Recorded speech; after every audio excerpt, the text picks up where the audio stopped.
রাজশাহী একসময় পাখির অভয়ারণ্য হিসেবে পরিচিত ছিল বাদশাহী নামে। সারা দেশের ৭১৪টি পাখি প্রজাতির মধ্যে ৩৫০ প্রজাতিরই দেখা মিলত এই রাজশাহীতেই। নগরের গাছপালা, পদ্মার চর ও খোলা পরিবেশে পরিযায়ী পাখিসহ বিভিন্ন প্রজাতিরাও খুঁজে পেত নিরাপদ আশ্রয়। কিন্তু উন্নয়নের অজুহাতে প্রকৃতির ভারসাম্য যেন আজ হুমকির মুখে। নতুন সেনোরা, গাইনোকোলজিক্যাল সোসাইটি দ্বারা স্বীকৃত নিরাপদ ও সুগন্ধিমুক্ত স্যানিটারি ন্যাপকিন সেনোরা। রাজশাহী শহরের সৌন্দর্য বর্ধনের নামে কেটে ফেলা হয়েছে বড় বড় গাছগুলো, যা ছিল পাখিদের মূল আবাসস্থল। রাতজাগা আলোর ঝলকানি শহরের রাস্তায় চাকচিক্য এনে দিয়েছে ঠিকই, কিন্তু তা পাখিদের জন্য হয়ে উঠেছে নিঃশব্দ বিপদ। গাছ কেটে ফেলার একটা বিষয় আছে, বড় বড় গাছে কিন্তু তারা শেল্টার নেয়। সারাদিন মাঠে থাকলেও হচ্ছে কি রাতের বেলা বড় বড় গাছে শেল্টার নিচ্ছে।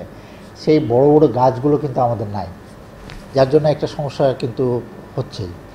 আর আলো, রাতের বেলা যদি আলো, তীব্র আলো থাকে, তাহলে তাদের গতিপথ তারা পরিবর্তন করতে বাধ্য, কারণ আলো তাদের ক্ষতি করে। যে হিউজ কনস্ট্রাকশনস, তার একটা সাউন্ড পলিউশন এবং মানুষের যে যাতায়াত, তারা স্বাভাবিকভাবে তারা একটা সিকিউরিটি ফিল করে না, যার ফলে তাদেরকে দিক পরিবর্তন করতে হয়েছে।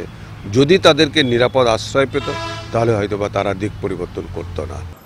রাজশাহী বিশ্ববিদ্যালয়ে প্রাণীবিদ্যা বিভাগের একদল গবেষকের করা গবেষণায় দেখা গেছে, রাজশাহী ও চাঁপাইনবাবগঞ্জের পদ্মা নদীর চরজুড়ে ২৭৯টি পাখি প্রজাতির সন্ধান মিলেছে।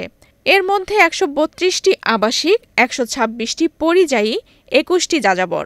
এর বাইরে ৯টি প্রজাতি বিপদাপন্ন ও ৫টি অতি বিপন্ন বলে শনাক্ত হয়েছে। এছাড়া পাওয়া গেছে ৫টি মহাসাগরীয় অঞ্চলের পাখি।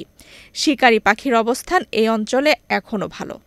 আমরা পাখি নিয়ে কাজ করতে গিয়ে বিভিন্ন অঞ্চলের পাখি নিয়ে কাজ করি, তার মধ্যে রাজশাহী অঞ্চলের পাখি কী পাওয়া যায় সেটা নিয়েও কাজ করেছি। এই কাজ করতে গিয়ে আমরা দেখেছি যে শিকারী পাখি একটা ভালো একটা অবস্থান আছে, সেটা ভালো শিকারী পাখি পাওয়া যায়। ঈগল আছে, বাজ আছে বা চিল আছে। তো মনে হলো যে আমরা চিন্তা করলাম যে আচ্ছা, ঈগলটাই বা এই বাজ পাখি কত ধরনের আছে আমরা একটু দেখি। তো এইগুলো দেখতে গিয়েই মানে সার্বিকভাবে বিভিন্ন এলাকায় বিভিন্নভাবে কাজ করতে গিয়ে বা আমাদের রাজশাহী অঞ্চলে কাজ করতে গিয়ে তখন কিন্তু আলাদাভাবে এই আমরা সব পাখি নিয়েই কাজ করি, কিন্তু আলাদাভাবে তখন চিন্তা করছি যে শিকারী পাখি আমাদের কী আছে বা কী আমরা দেখি। মূলত সেখান থেকেই এই কাজটা করা। এবং এখানে যেমন ঈগল পাওয়া যাচ্ছে, বিভিন্ন ধরনের বাজ পাওয়া যাচ্ছে, আমাদের চিল আছে, সেগুলো কিন্তু আছে। এছাড়াও ওই শিকারী পাখির মধ্যে কিছু আছে, রাতচরা কিছু পাখি আছে। আমাদের গবেষণার মূল উদ্দেশ্য কিন্তু এই রাজশাহী অঞ্চলের পাখি দেখা। পদ্মার চরে পাখিদের জন্য পর্যাপ্ত খাবারের ব্যবস্থা থাকলেও বাসা তৈরির জন্য উপযুক্ত পরিবেশ না থাকায় পাখিরা প্রজনন করতে পারছে না। নিরাপত্তা, খাদ্যের নিশ্চয়তা, বাসা তৈরির পরিবেশ না পেলে ভবিষ্যতে এই অঞ্চলে পাখির অস্তিত্ব সংকটে পড়বে। আমাদের যেখানে জলাশয় আছে, পাখিরা যে নিরাপদ আশ্রয় পায়, এই জলাশয়গুলিকে বদ্ধ করা যাবে না। আর তাদের প্রতি একটা সদয় আচরণ থাকতে হবে, তা না হলে পরে আমরা পাখিকে সেভাবে রাখতে পারব না। শহর উন্নয়ন মানেই কংক্রিটের জঙ্গল নয়।